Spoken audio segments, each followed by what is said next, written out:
अस्सलामुअलैकुम। Straight talk में खुश आमदीद। आपके साथ मैं हूं आयशा बख्श। सुप्रीम कोर्ट के फुल बेंच ने सुन्नी इत्तेहाद काउंसिल की मखसूस नशस्तों से मुताल्लिक दरखास्त पर आज फैसला महफूज कर लिया। केस की समाअत के दौरान जज साहिबान की तरफ से इंतहाई अहम रिमार्क सामने आए। आज की समाअत के दौरान जस्टिस अतहर मिनल्लाह ने कहा कि जो कुछ 2018 में नून लीग के साथ हुआ, आज वही सब PTI के साथ हो रहा है। अतहर मिनल्लाह के ये रिमार्क्स इंतहाई मायने खेज हैं। पाकिस्तान में तकरीबन हर इंतखाब पर उंगलियां उठती रही हैं। 77 के इंतखाबात को अपोजिशन ने भरपूर तरीके से मुस्तरद किया। 88 और 90 के इंतखाबात में इस्टेब्लिशमेंट का गहरा असर रहा। 93 के इंतखाबात काकड़ फार्मूले के बाद हुए। 97 में नवाज शरीफ को भारी मैंडेट मिल गया। 2008 के इंतखाबात बेनज़ीर की शहादत के बाद मखसूस हालात में हुए। 13 के इंतखाबात के बाद धरनों का सिलसिला शुरू हुआ। अब जहाँ तक 18 के इंतखाबात का ताल्लुक है तो नवाज शरीफ जेल में थे, मगर शहबाज शरीफ और नून लीग की लीडरशिप इंतहाई मोहतात अंदाज में इंतखाबी मुहिम चला रही थी। नून लीग अपने निशान के साथ पंजाब की बड़ी पार्टी के तौर पर कामयाब हुई, मगर पोस्ट इलेक्शन बंदोबस्त करके PTI को मरकज और पंजाब में इख्तिदार दिलवाया गया। इंतखाबात के बाद नून लीग के बड़े लीडरों को मुख्तलिफ इल्जामात के तहत गिरफ्तार भी किया गया। ताहम एक्सटेंशन की हिमायत करने और मामलात को मुहतात अंदाज में चलाकर नून लीग, पीपल्स पार्टी और PTI मुखालिफ जमातों ने कामयाबी से अपनी पॉलिटिकल स्पेस बना ही ली। 2024 के इंतखाबात की बात की जाए तो पाकिस्तान की तारीख के पहले ऐसे इलेक्शन थे जिनमें एक बड़ी सियासी जमात को अपने इंतखाबी निशान के बगैर इंतखाबात में हिस्सा लेना पड़ा। ऐसे में बड़ा सवाल यही है कि आइन, कानून, आज़ाद अदलिया, वाइब्रेंट मीडिया, सिविल सोसाइटी होने के बावजूद पाकिस्तान में अब तक ऐसा इंतखाबी निज़ाम वज़ा क्यों नहीं किया जा सका जिस पर सियासी फरीक़ैन को यकीन हो। इंतखाबात में मुदाखलत, लीडर्स पर झूठे सच्चे केसेस, अदालती फैसले, किंग्स पार्टी का तस्वुर, किसी को लेवल प्लेइंग फील्ड मिलना, किसी को ना मिलना, इलेक्शन कमीशन का किरदार, ये सभी अवामिल किसी न किसी अंदाज में इंतखाबात पर असरअंदाज होते हैं। क्या सियासतदान एक दूसरे के साथ अपना स्कोर सेटल करने से पहले ऐसे रूल्स ऑफ गेम्स तय करने के लिए तैयार हो सकते हैं जिनके तहत किसी इंतखाब के मुतनाज़ होने के लिए किसी पिछले इंतखाबात का हवाला ना देना पड़े? इसी मामले पर गुफ्तगू करेंगे। पैनल में हमारे साथ हैं हसन निसार, अबसार आलम, शहजाद चौधरी और हमाद गजनवी साहब। प्रोग्राम का सवाल आप सभी के लिए, 2018 में नून लीग के साथ जो हुआ, क्या 2024 में PTI के साथ वही सब हो रहा है? हसन निसार साहब, सच क्या है? क्या 2018 ही 2024 में हमारे सामने खड़ा है? नहीं, देखें, आपने बदी में तरक्की की है, इसमें तो कोई शक नहीं है। वो किसी भी शोबे में, तालीम में चले जाओ आप, बहुत ही मतलब रोना आता है। मेरे पास मैथ्स कम्युनिकेशन के बच्चे बच्चियाँ आते रहते हैं, मैं हैरान रह जाता हूँ। परवरदिगार के ये यूनिवर्सिटी स्टूडेंट्स हर तरफ से जवाल है।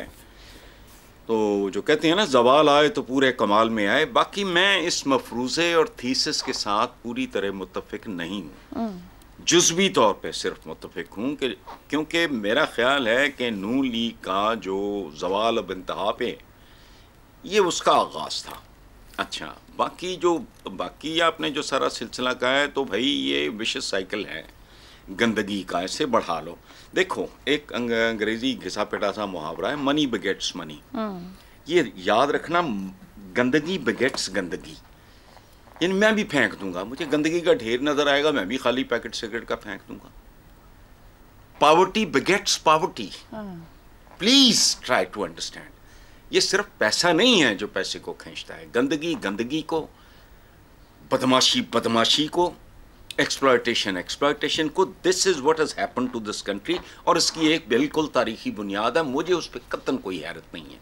जिस मुल्क की बुनियादों में जाली जातें और जाली क्लेम शामिल होंगे, उसने यहीं जाना। अब खैर एनीवे, वो छोड़ो, जो है ये चलता रहे, इसका आखिर देखें, इसका अंत देखें। ये बदमस्त हाथियों की लड़ाई, घास का सत्यानाश। कल कसूर में लेस्को के ऑफिस में हमला हुआ, लोगों ने भाग के जान बचाई। ये अगर ये आपका जो क्या था, कोरोना शोरोना की तरह ये फैल गया, तो फिर मैं देखूंगा किसका बाप रोकता है इसको। हसन निसार साहब, आपने कहा जवाल आए तो पूरे कमाल में आए, हम तो फिर पूरे जवाल में हैं जो कुछ आप कह रहे हैं। लेकिन आपने जब साथ वो बार बार कह दिया मनी बिगेट्स मनी, गंदगी बिगेट्स गंदगी, तो क्या गलती को अगर तस्लीम कर लिया जाए कि एक फला इलेक्शन गलत था और वहां से तसी की तरफ चले, तो हम सही की तरफ भी तो जा सकते हैं। वो एक्सेप्टेंस क्यों नहीं हम कर पाते कि हम तब गलत थे? नहीं, आप देखो, बात सुनो। एक क्लास चाहिए, एक कैरेक्टर चाहिए, एक तरबियत चाहिए। गलती देखो, जहाँ इंसान होगा वहाँ जुर्म भी होगा, वहाँ गुनाह भी होगा, वहाँ गलतियाँ भी होंगी, लेकिन इसके लिए इतना बड़ा दिल चाहिए, अच्छे माँ बाप की तरबियत चाहिए, अच्छी आपको तालीम तरबियत चाहिए। It's a package. बंदा कहता है यार मैं सॉरी, हसन साहब, हम 15 करोड़ से 20 करोड़ हुए, 25 करोड़ हुए, आखिर लीड करने वाले तो हुक्मरान हैं, वही बदल बदल कर आ रहे हैं, कभी इस जमात से कभी उस जमात से। मुसीबत ये है उनको कोई एहसास नहीं है, कोई जिम्मेदारी नहीं है। नहीं, सुनो, नहीं, एक बात, ये आपने अभी भी लफ्ज इस्तेमाल किया, मैं फिर वही लगा था बक करने, आपने मुझे मजबूर कर दिया रिपीट करके। ये सियासतदान नहीं है भाई, ये फॉर्चून हंटर्स हैं। सर, इंतजामिया भी तो है मुल्क की, हसन निसार साहब, एक इंतजामिया भी तो है, सुनो, इंतजामिया भी वो भी इन्हीं के बड़े हुए गंदे नाखून है। मैं अभी परवेज मुशर्रफ साहब का सुन रहा था, IPPs की कहानी सारी, उनका एक इंटरव्यू था, ये आधा घंटा भी नहीं हुआ, पढ़ के देखो, रोंगटे खड़े हो जाते हैं। मुल्क बेच गए, वो लोगों का सौदा कर गए। तो ये इंतजामिया शिंद, ये इन्हीं के अंडे बच्चे हैं। ये सारा गंदगी का, मैंने कहा ना, गंदगी बेगेट्स गंदगी, इमोरैलिटी बेगेट्स इमोरैलिटी। ठीक, देखो बात सुनो, ट्रैफिक में मेरा लाइसेंस एक्सपायर हो गया, मैं गाड़ी नहीं चलाता, ड्राइवर को मैं हालांकि नहीं देता, लेकिन मैं कहता हूं अब तुम चला। देखो बात सुनो, लेकिन अगर ट्रैफिक के नाम पे एक बदनज़मी होगी, बदतमीजी होगी, तो जितना भी आप लॉ बाइंडिंग हो आप वायलेट करोगे। अपनी मिसाल देना अच्छा नहीं लगता, हुआ ये बाद में ओवरहेड्स बने। FC कॉलेज के ब्रिज से मैं जब मॉडल टाउन रहता था तो उससे जाया करता था, बाज़ औक़ात पुलिस खुद वायलेट कराती थी, इस बुरी तरह जैम हो जाता था, फंस जाते थे सीन ट्रैफिक के। सो दिस कंट्री, मैं जो कहता हूं, देखो बात सुनो, जब तक बुनियादी जौहरी तब्दीलियां तुम जो मर्जी कर लो, यही पता नहीं है कि वो कौन करेगा। ठीक हो गया हसन साहब, आपकी गुफ्तगू ये कहती है कि कोई भी किसी को सजा देने को तैयार नहीं, मगर गलत रास्ता दिखाने को सब तैयार है। अबसार साहब, बुनियादी जौहरी तब्दीलियां तो मुमकिन नहीं है, मगर 18 में जब इंतखाब हुआ तो नवाज शरीफ कैद में थे, पार्टी क़यादत मोहतात अंदाज में इलेक्शन के मैदान में थी। 2024 में बानी PTI कैद में थे, पार्टी क़यादत के हॉकिश रवैये, इंतखाबी निशान पर पाबंदी थी। क्या तकाबुल मुमकिन है, या एक कदम और आगे बढ़ गए हम 18 से 24 तक आते? एक बात तो ये कि आप दोनों की बातें सुन के मज़ा बड़ा आता है, और बीच में इंटरफेयर करने को भी दिल करता है, लेकिन फिर ज़ाहिर अपनी बारी का इंतज़ार करना पड़ता है। आपने अपने इंटरव्यू में कहा कि PTI पहली जमात है जिससे निशान वापस लिया गया। मतलब मैं आपके जज्बात की कदर करता हूँ, इसमें आपको शक नहीं होना चाहिए कि आपका दिल करता है कि पहली जमात PTI है, पहला जुल्म PTI पे हुआ, पहला हमला PTI पे हुआ। ऐसा नहीं है, ऐसा नहीं है, दुनिया से पहले बड़ी सियासी जमात है और दुनिया में से पहले भी जुल्म होते थे। पाकिस्तान पीपल्स पार्टी से छीना गया, पाकिस्तान पीपल्स पार्टी से छीना गया सबसे पहले, आपको नहीं पता ये बात। पाकिस्तान मुस्लिम लीग नून से छीना गया 2 बार। तो ये पहली बार जो है ना, कहने में बहुत अच्छा लगता है, मुझे पता है हमें न्यूज़ ब्रेकिंग का भी एक शौक है, तो लेकिन लोगों के जहनों में वो बात चिपक जाती है जो हम कहते हैं। जैसे हमने सियासतदानों पे सारी बात डाली हुई है कि सियासतदान गंदे हैं, सियासतदान गंदगी है, जैसे बाकी तो हमारे हीरे बिखरे पड़े हैं। अबसार साहब, माजरत के साथ आईनी तौर पर इस मुल्क के लिए कानून साजी सियासतदानों ने करनी है। वोट अवाम से, मेरे से, आपसे वो लेते हैं, वो जिम्मेदार हैं इस मुल्क के निजाम को दुरुस्त ट्रैक पर चलाने के लिए। जबरदस्त। देखें, मेरी बात सुने, देखें आप, एक तो साथ आपने हम नवा भी बिठाए हुए हैं, आप बात करती हैं, आगे से आपको दाद आ जाती है। नहीं, दूसरा इसको भी क्लियर कर लें, नून लीग और पीपल्स पार्टी कभी अपना इंतखाबी निशान साइड पे रखकर इलेक्शन में नहीं उतरी है। और नहीं ना, छोड़े ना, अभी क्या हुआ था, साकिब निसार का फैसला भूल गई हैं, जब आजाद कर दिया था सेनेट के उम्मीदवारों को, और फिर आप जब पहले साइकिल निशान था मुस्लिम लीग नून का, और फिर वो ये क्या, वाह वाह वाह वाह, आपने हम इंतखाबात नहीं कहा, खैर। और पीपल्स पार्टी को भूल गए फिर आप, पीपल्स पार्टी का तलवार निशान नहीं था, किधर गया वो, सबको पता है किधर गया। तो बात है कि मान लेने में बढ़ाई होती है। अच्छा, चले, ठीक है, अपना अपना देखने का चले। दूसरी बात ये है कि सियासतदानों की जो बात आप कर रही है ना, देखिए मैं सियासतदानों की गलतियों को डिफेंड नहीं करता, ना मैं करना चाहता हूँ, ना मुझे करना चाहिए, लेकिन मुझे पता है इस आइन के तहत, और जितना फलसफा इस दुनिया में बिगाड़ा गया आज तक, उसमें 4 पिलर्स हैं, 3 है बल्कि, चौथा तो हम ही पिलर बनने की कोशिश कर रहा है। 3 पिलर्स हैं, और पाकिस्तान में भी 3 पिलर्स हैं, तीनों पावर सेंटर्स हैं, तीनों की जिम्मेदारियां हैं, उनमें मुझे एक फरिश्ता निकाल के दिखा दें, सब एक ही जैसे हैं। ये सारी इलीट है, आपस में मिली हुई है, और ये जो जौहरी तब्दीली है ना, वो जौहरी धमाका कोई हो कि उस इलीट के अंदर से तब्दीली आ जाए, खुद उनका ज़मीर जाग जाए जो मुर्दा हो चुका है, और वो खुद सोचें कि अब हमें मजीद इस मुल्क के लोगों पे जुल्म नहीं करना, इनके हकूक नहीं छीनने, तो शायद तब्दीली आ जाए। ये जो हसन निसार साहब ने बात की है ना कि ये कोरोना की तरफ फैल जाएगा, देखें मैं इस खित्ते की 10,000 साल की तारीख पढ़ी हुई है। तंदूर की गर्म रोटी मक्खन के साथ लस्सी चाटी की पी के हजारों साल हम टाली के नीचे सोते रहे। यहाँ इनकलाब फसल टू फसल चलता है। आई एग्री ऑन दिस, क्योंकि आज 200 यूनिट तक को कह के उतना सा स्कीम आउट कर दिया है कि वो गरीब बंदा वहीं बैठ जाए। 200 यूनिट पे रेट पीछे ले जाके वजीर तरीकाकार है यहाँ पे इनकलाब की जगह स्कीम आउट करते रहो। सुने मेरी बात, ये जो है ना ये जो बिजली वाला इशू चल रहा है, ये लोड शेडिंग खत्म हो जाएगी, अगर बिजली की रेट कम हो गए इनकलाब खत्म हो जाना हमारा, इतना ही होता है। ये जो आपने सवाल पूछा ना, आपने पूछा कि एक जैसा दोनों में माहौल है, मैं नहीं समझता कि दोनों में आपको कंपैरिजन करना बनता है। फर्क है, बहुत सारी चीजें सिमिलर हैं, लेकिन एक फर्क है कि ये रवायत इस दौर में, मैं इस दौर से मुराद है 2008 से जब परवेज मुशर्रफ का मार्शल लॉ खत्म हुआ और एक नया दौर शुरू हुआ, उस दौर में इस तरह की गंदी पुरतशद्दद गालियों वाली सियासत की बुनियाद और उसको फरोग दिया पीटीआई ने। शुरू इसने किया दोबारा वो काम 90s वाला से करवाया गया जानबूझ के, क्योंकि दो जमातें आपस में तय कर चुकी थी चार्टर ऑफ डेमोक्रेसी, इसलिए इसको लाया गया गंद डालने के लिए, और गंद पड़ गया है। फिर क्या हुआ, फिर यह हुआ कि उस वक्त 2018 तक जुडिशरी, एस्टैब्लिशमेंट, मीडिया सारे इकट्ठे थे, सारे इकट्ठे थे, कोई दूसरी आवाज नहीं थी इनमें निकलती जो पीएमएलएन के हक में हो, सब इकट्ठे थे पीएमएलएन के खिलाफ, सब ने मुश्तरका प्लान किया था। लेकिन अब क्या हुआ 2024 में, अब मीडिया डिवाइडेड है, जुडिशरी डिवाइडेड है, एस्टैब्लिशमेंट डिवाइडेड है, कॉम डिवाइडेड है, और पूरा रिलीफ हर जगह से पीटीआई को मिल रहा है। ठीक है, उनके साथ ज्यादती भी हो रही है, मैं मानता हूं ये बात, लेकिन ऐसा नहीं है कि अंधे कुएं में फेंक दिया गया उनको, जैसे पिछले बार में होता था। तो ये तकाबुल बनता नहीं है, जबरदस्ती बनाना है, वही ना बात नहीं है। आपने कह दिया नहीं है तो नहीं है। शहजाद साहब, हर बड़ी सियासी जमात ने, अगर मेरी बात हकायक पे मबनी ना हो, जज्बाती हो, मेरा अंदाज जज्बाती हो सकता है, बात मेरे हकायक जो है ना, मैं हकायक पे बात करना चाहता हूं और करता हूं, उस पे आप मुझे बता दें मैं गलत कह रहा हूं तो। शहजाद साहब, हर बड़ी सियासी जमात इंतखाबात के नताइज भुगत चुकी है, पीपल्स पार्टी रही, पीटीआई रही, मुस्लिम लीग नून रही। अक्लमंद वो है जो दूसरों की मिसाल से या उनके हालात से सीख जाए, मगर यहाँ तो खुद ये सियासी जमातें अपने पे बीते हालात से सीखने को तैयार नहीं है।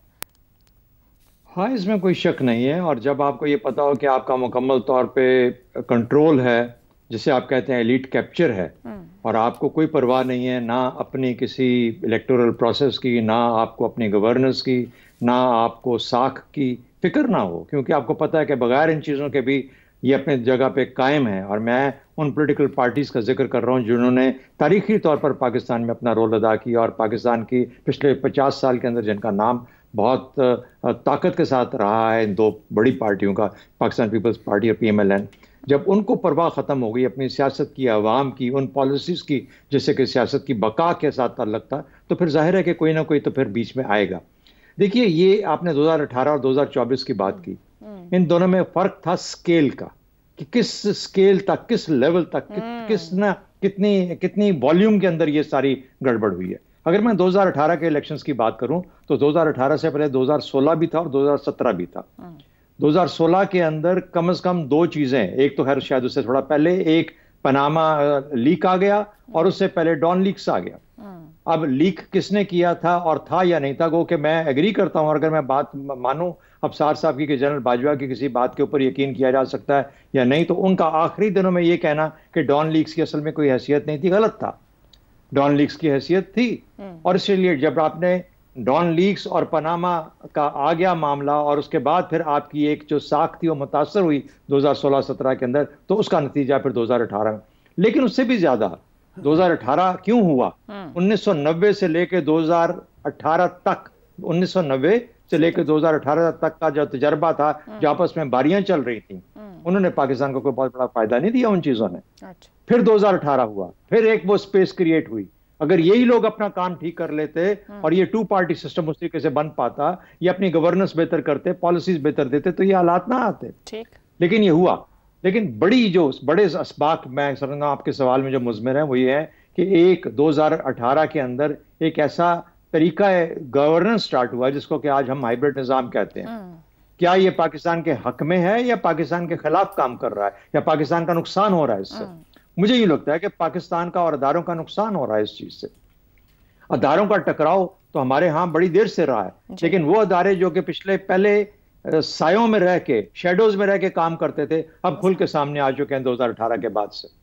तो ये जो हाइब्रिड निजाम का जो एक असर आया है हमारे मुआशरे और हमारी सियासत पर, इसके असरात कब तक रहेंगे और कैसे इनको खत्म करके हम एक नॉर्मल निजाम बन सकते हैं, उसका तल्लक इस चीज से भी है कि हमारे सियासतदान किस हद तक अपने अमल को दुरुस्त कर सकते हैं। एक और बात, ये बात की जाती है ना कि सियासतदानों का बुरा भला मत कहें। 2024 के अंदर इलेक्शन का मुकाबला करवा रही हैं सवाल के थ्रू। 2024 के अंदर वोटर उस रवैये से इफेक्ट नहीं हुआ जो कि रवैया हाइब्रिड निजाम को लेकर चलना चाहता था। सही हो गया। वो उससे असरअंदाज नहीं हुआ। वोटर बाहर निकला और उसने अपनी ओपिनियन का इजहार किया जो कि मेन स्ट्रीम जो राय थी उससे मुख्तलिफ था। ठीक है, ठीक हो गया। तो ये कौन लोग थे जो कि लाइन में लगे बिल्लो के घर जाने के लिए? कौन से लोग थे?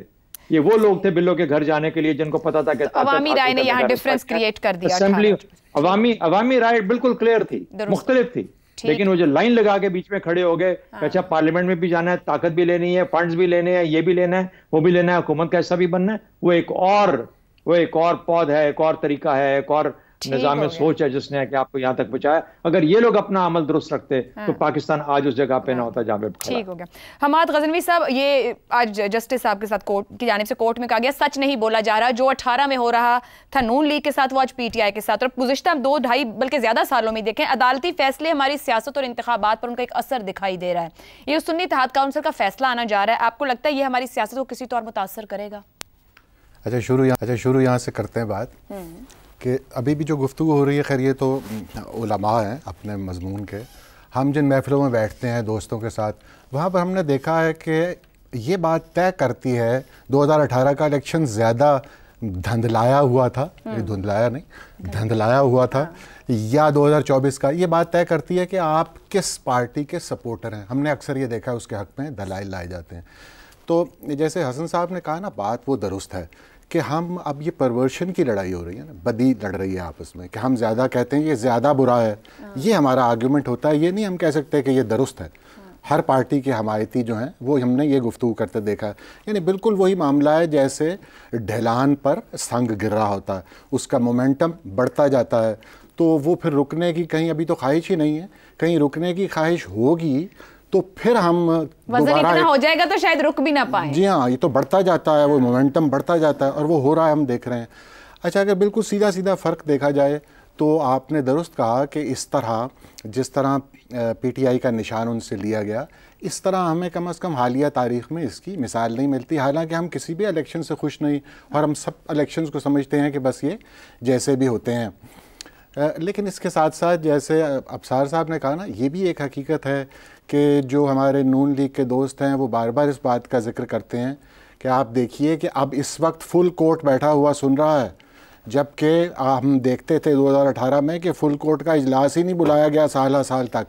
यानी दूसरे लफ्ज़ों में वो कह रहे होते हैं कि उस वक्त इदारों के दरमियान भी एक इत्तेहाद पाया जाता था और सब मिलकर एक ख़ास मंसूबे पर काम कर रहे थे, जो कि आपको इस वक्त सूरत हाल नज़र नहीं आती। हालांकि उनके ख़िलाफ़ एक फ़ैसला वो समझते हैं कि बहुत बुरा फ़ैसला दिया गया है इस सिंबल वाला, लेकिन मैं आपको एक दूसरी तरफ इशारा कर रहा हूँ कि जिस तरह उस वक्त आप देखते थे कि कंटेम्प्ट ऑफ कोर्ट में एक के बाद एक लोग जो थे वो निकाले जा रहे थे, और यानी अदालतों का एक उन्होंने हाथ पकड़े हुए थे, एक मनसूबा बनाया हुआ था और पीछे से चला आ रहा था। उसकी भी वाकिफ़ान हाल तो इसरार करते हैं कि ये 10 साल का मंसूबा था, 2018 का जो इलेक्शन होने जा रहा था वो उसके पीछे क्या तैयारी थी, लेकिन कम अज़ कम 5 साल तो हमने खुद देखा ना अपनी आंखों से कि वो क्या हो रहा है। यानी जब धरना शुरू हो गया तो इसका मतलब है कि उसकी तैयारी भी 6 माह पहले हुई, हुकूमत आई थी अभी, तो इससे पीछे से वो तैयारी चली आ रही थी। और जो भी उनका मंसूबा था, वो किस तरह के हुकूमत चाहते थे, किस तरह का पाकिस्तान चाहते थे, किस तरह का इलेक्शन चाहते थे, उसकी रोशनी में हमने दोनों इलेक्शन देखे। अच्छा,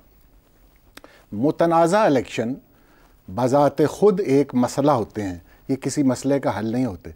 तो इसलिए हम देखते हैं कि जब इलेक्शन होता है उसके बाद क्या सूरत हाल पैदा होती है, हम मंजिल से और दूर होते जाते हैं। यानी बजाय बेनिफिशियरी एक्सेप्ट कर जाते हैं, जी हाँ, और जिनको कुछ नहीं मिलता वो तनकीद, जो एक्सेप्ट कर जाते हैं वो भी शर्मिंदा होते हैं। दरअसल वो मजलिसों में अपनी ज़ाती और निजी कहते हैं कि भाई इलेक्शन है ज़रा ज़्यादा गुड़ पै गया, इस तरह की बातें हम सुनते हैं ना हर रोज़।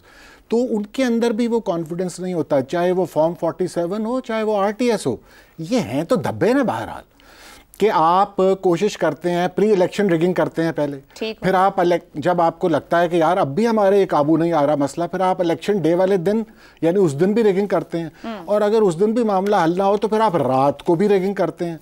यानी आप इन मुख्तलिफ स्टेजेस पर करते जाते हैं। और उसके बाद भी क्या होता है कि फॉर्म ये जो PTI वाले हैं, ये किस तरह आलीशान इलेक्शन उन्होंने लड़ा है। और हम जैसे सब कह रहे हैं कि आवाम ने बड़े पुरसरार तरीके से लोग निकले और उन्होंने जाके वोट उसी को दिया जिसको वो देना चाहते थे। अच्छा, इसी तरह मुस्लिम लीग नून वाले भी ये दावा करते हैं कि तमाम सिस्टम जब लोड हो गया उनके खिलाफ तो फिर नवाज शरीफ पंजाब में इलेक्शन जीत गया था 2018 में। तो ये एक हमारी अनफॉर्चुनेटली ये पहला जब पंजाब में इलेक्शन हुआ था ना, तो उस वक्त इस्तेलाह इस्तेमाल हुई थी झुरलू की, ये ईजाद हुई थी।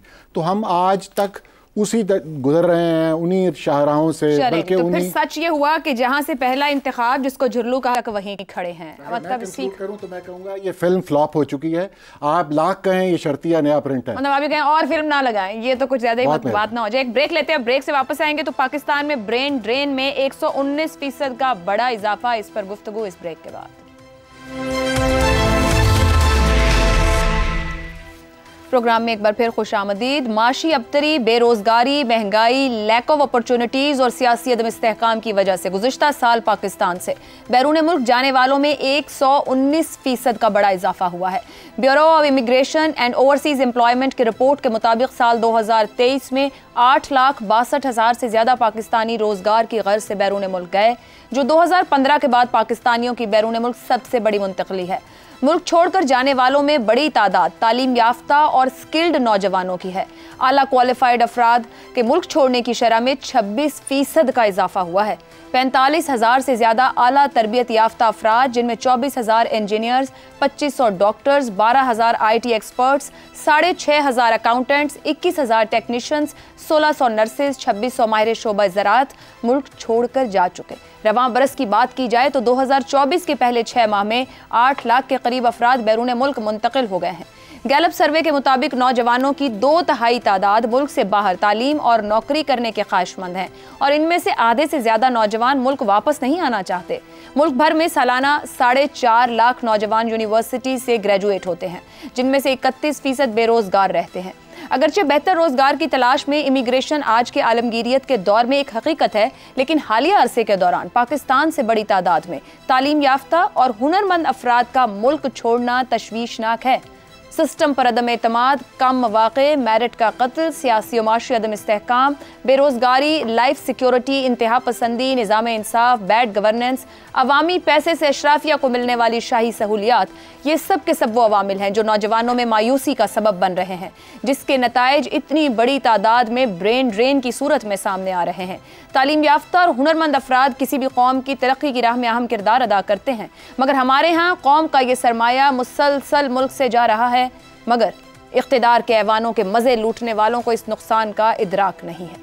सवाल यह है कि वो कौन से इक़दामात हैं जिनसे मुल्क के नौजवानों का एतमाद बहाल हो और वो गैर मुल्की शहरियत के हुसूल, बेहतर मुस्तकबिल और रोज़गार की खातिर मुल्क छोड़ने के बजाय पाकिस्तान में ही सर्व करने को तरजीह दें। मगर इससे भी ज़्यादा अहम सवाल यह है कि ब्रेन ड्रेन रोकने के इक़दामात आखिर करेगा कौन।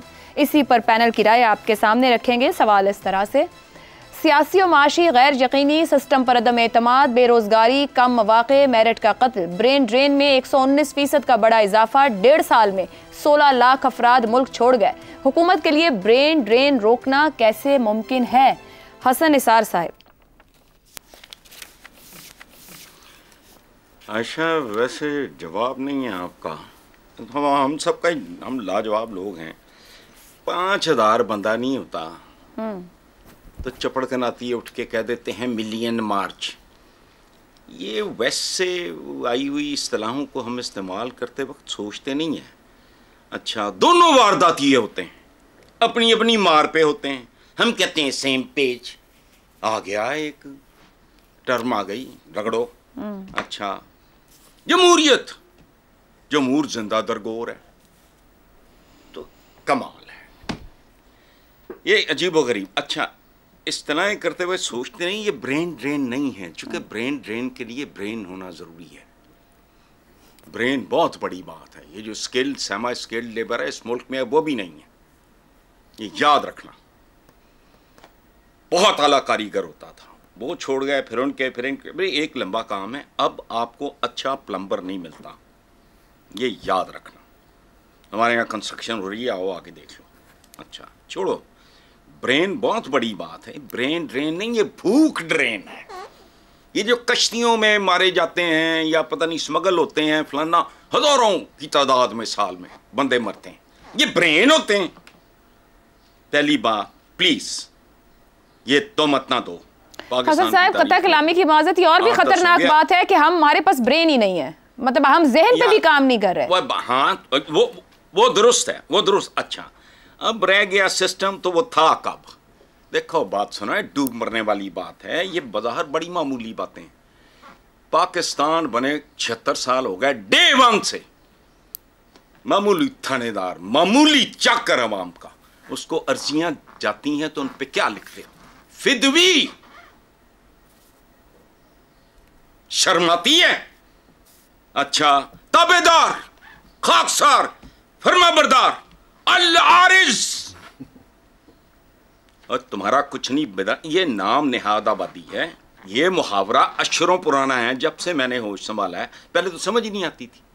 वकील की करना जी, जज ही कर लो। अब मुझे बताओ, स्टैंड जारी डाल देते हैं डॉक्टर्स, क्या क्या नहीं होता।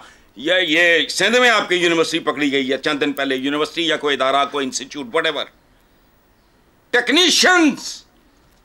मैं पिटा भी था कहीं, मैंने कहा ये तो ब्रिज बनाने वाले लोग हैं, कल थले आके बंदे मार जाने, कोई गल नहीं, थोड़ी या कमी बंदे मरवाने ली। ब्रेन तो बहुत बड़ी बात है। अपने टीवी चैनल्स देखो गौर से, मेरे साथ 24 घंटे बैठो, चीखें निकल जाएंगी। इमला और हिज्जे गलत होते हैं। आपका साबिक वजीर आज़म सॉवरेनिटी को सॉवरेनिटी, माल रोड ते हाल रोड, पता नहीं केड़ी अंग्रेजी बोल दे। अवाम ये कहती है, ठीक, आप खुद ये कहते हो। अवाम कहती नहीं है, कहते हैं।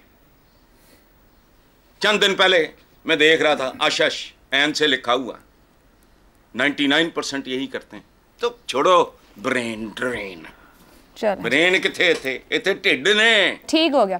अब सार साहब, अगर अशराफिया की नई नस्ल पाकिस्तान के मुस्तकबिल को मानने को तैयार नहीं, उनका सारा इंतजाम बाहर है, तो आम पढ़ा लिखा हुनरमंद पाकिस्तानी सिस्टम पर कैसे एतमाद करेगा? और अगर डॉक्टर, इंजीनियर्स, IT एक्सपर्ट सब बाहर जाएंगे, 25 करोड़ तो जा नहीं सकते, यहाँ क्या बचेगा? देखिए, एक तो आपने लीड की बात की है, मैं इस बात से आपकी एग्री करूंगा कि जब आप सियासतदानों को कहते हैं ना, तो लीड कहें तो ज़्यादा मुनासिब है, क्योंकि सियासतदान इस लीड में शामिल वजह हैं। वो उन्हें आप कमज़ोर कह सकते हैं, लालची कह सकते हैं, नाहल कह सकते हैं, नालायक कह सकते हैं, लेकिन वो मास्टर ऑफ द सेरेमनी नहीं है, वो शामिल वजह हैं। ये हमें याद रखना चाहिए। और जब तक मास्टर ऑफ द सेरेमनी ये चीज़ें नहीं समझेगा और नहीं ठीक करेगा, तब तक ये कुछ ठीक नहीं हो सकता, जो कुछ आपने भी जिक्र किया। और जहाँ तक ब्रेन ड्रेन है, मैं हसन निसार साहब की बात से एग्री करता हूँ इस हद तक कि अगर ये ब्रेन और ये ड्रेन है तो हो ही जाए तो अच्छा है। जो इन्होंने जाके वहाँ पे नासा पे जो कब्ज़ा कर लिया ना अमेरिका में, और वहाँ पे बोइंग फैक्ट्री में, और एलॉन मस्क की गाड़ियाँ अगर यही बना रहे हैं ना, और माइक्रोसॉफ्ट और गूगल के हेड्स यही बन गए हैं ना जाके, तो फिर तो वाकई मुझे बड़ी तकलीफ़ होगी। लेकिन है ये नहीं। और जो ये वहाँ जाके करते हैं ज़्यादातर, मैं वो कहना इसलिए नहीं चाहता कि वो लगेगा कि पता नहीं मैं किसी भी किस्म के पेशे को कमतर या बरतर समझता हूँ, इसलिए मैं मिसाल नहीं दूंगा। लेकिन मुझे पता है अपने पाकिस्तानियों को, मेरे अपने रिश्तेदार भी हैं वहाँ पे और दोस्त भी हैं वहाँ पे, वो कितने करूँ हैं और कितना ब्रेन है उनका, और जो कितना ड्रेन हो चुका है वो मुझे पता है।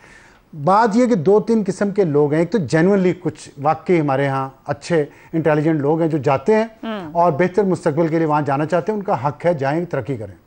लेकिन यहाँ पे जो निकम्मे तरीन होते हैं, जिनको यहाँ कोई काम नहीं मिलता, कोई स्किल नहीं आती, वो कहते हैं असी दुबई चल जाइए, या असी अमेरिका चल जाइए, या असी यूरोप चले जाइए, जिस तरह भी चले जाए, और वहाँ जाके जो घटिया से घटिया काम है बड़े फ़ख्र से करेंगे, यहाँ नहीं करेंगे, क्योंकि हमारे यहाँ माहौल ऐसा नहीं है, कल्चर ऐसा नहीं है। तो ये दो किस्म। तीसरी किस्म एक जो नई आ रही है अब जी। मैं आपको ये बहुत एहतियात से ये बात बता रहा हूँ क्योंकि मुझे बहुत ज़रूरी लगती है।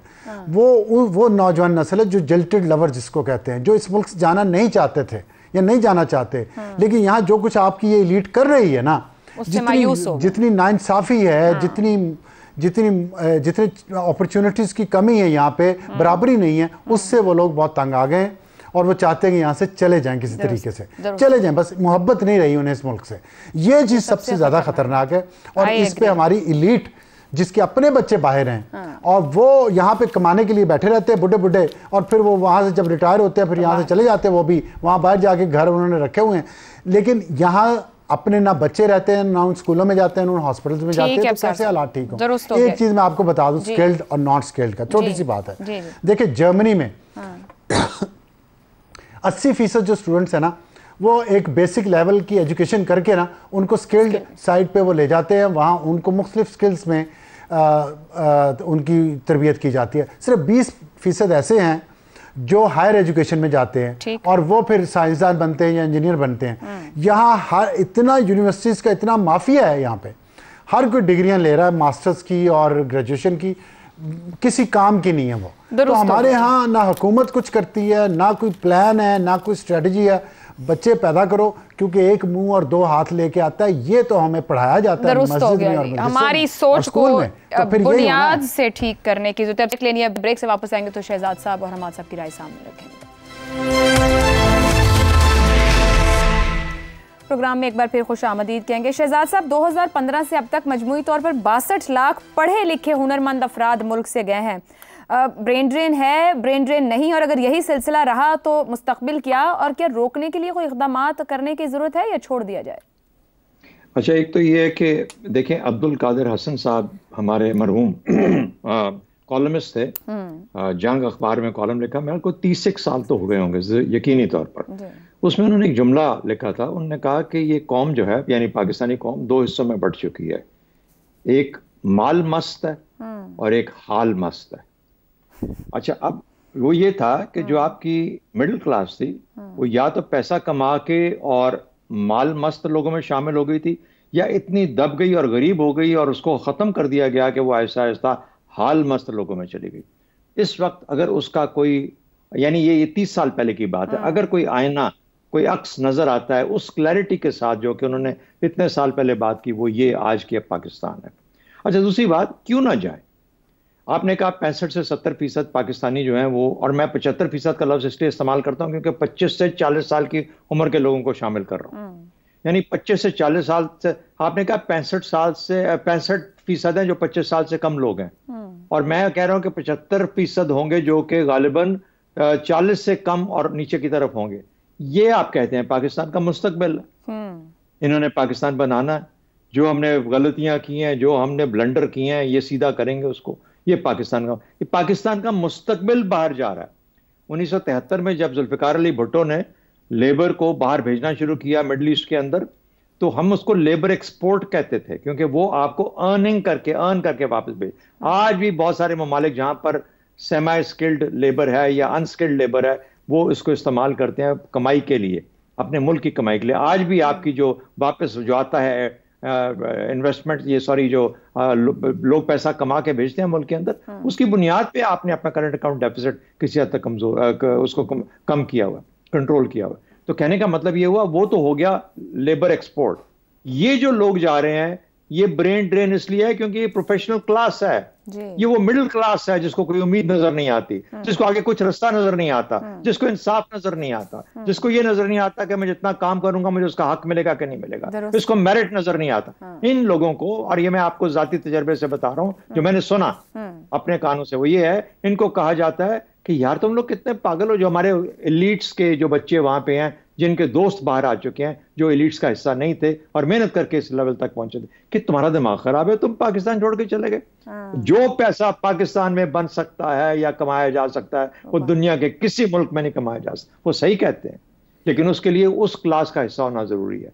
ये बच्चे जो मिडिल क्लास से लड़के, पढ़ के, मर के ऊपर उतरे हैं, आगे चढ़े हैं, उनको मेरिट ना मिले तो फिर हम जैसे बूढ़े होके यहीं पे बैठ के बातें करते हैं टीवी के ऊपर, चाहे पाकिस्तान में करें या पाकिस्तान से बाहर करें, क्योंकि मेरिट के अंदर जब आप उनको डिफीट करते हो, उनको उनका हक नहीं देते, तो फिर वो चीखेंगे और बोलेंगे और कहेंगे कि हाँ हम जा रहे हैं बाहर छोड़ के, क्योंकि मुल्क इस काबिल नहीं रह गया। ठीक हो गया। हमाद साहब, इमिग्रेशन एक आलमगीरियत तो है आपके दौर में, एक हकीकत है, एक रियलिटी और होगा भी, लेकिन जो डिस्कनेक्ट हो रहा है, ये जो ऊपर गुफ्तगू भी है हमारे यूथ का, इतनी बड़ी तादाद में बाहुनर अफराद अगर मुल्क से बाहर जाएंगे तो हमारी मुल्क की मईशत और माशरती बुनत को कितना नुकसान होगा? शदीद नुकसान होगा। ये तो अच्छा, ये तीसरी दुनिया का एक फिनोमेनन है, ये होता है, हर तरफ हो रहा है, लेकिन हमने ज़रा, जैसे हम कह रहे हैं, हमने तो कमाल कर दिया। इस दवाल में भी इतनी हमागिरियत है कि ये सारा मामला गतरबूद होता नज़र आ रहा है। जैसे आपने कहा ना नौजवानों की, मैं एकदम मेरे जहन में आ गया कि मैं आपको अपनी मिसाल देता हूँ एक। मसलन आज से 25 साल पहले मुझे BBC के प्रोड्यूसर की नौकरी मिली। मैंने कहा यार कहाँ मैं जाऊँगा, और ये क्या बेपैंदे के लोग होते हैं जो मुल्क से चले जाते हैं, हमारी तो जड़ें हैं, हम तो यहीं रहेंगे, इस तरह की बातें करके हमने इनकार कर दिया हमने। अब जब मेरी बच्ची मुझसे पूछती है, ये मैं आपको हकीकी एक बात बता रहा हूँ, कि जब वो मुझसे पूछती है कि बाबा आप ये बताइए कि 10 साल बाद पाकिस्तान में पानी होगा, तो मैं ईकान से इस बात का जवाब नहीं दे सकता। जब वो कहती है कि भाई आपका जो शहर है ये आलूदा तरीन शहरों में नंबर 1 है दुनिया में, तो यहाँ क्या होने जा रहा है, बड़े आसानी से लिख देते हैं वो कि 7 साल आपकी उम्र के कम हो जाते हैं एवरेज पर।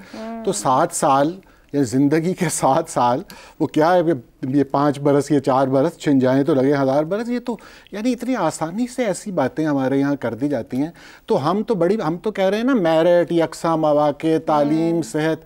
मैं उससे भी ज़्यादा बुनियादी बात कर रहा हूँ कि आप हमें कोई कल तो सीधी बता दीजिए, ताकि हम ये जो मर्गे उम्मीद का सामना है, तो हम लोगों को कुछ बता तो सकें कि यार ये देखिए, ये भी एक रोशन किरण नज़र आ रही है, ये भी पहलू है देखिए। तो अफसोस की बात है कि हमारे पास ऐसी कोई बात नहीं है नौजवान नस्ल को बताने वाली। ठीक हो गया जी, दिखता ही है गुफ्तगू भी के पास सिर्फ कहने को है, अमलन होना कैसे और किया कैसे जाना है, इसका कोई रास्ता दिखता नहीं है। आज के प्रोग्राम से इतना ही, इजाज़त दीजिए, अल्लाह हाफ़िज़।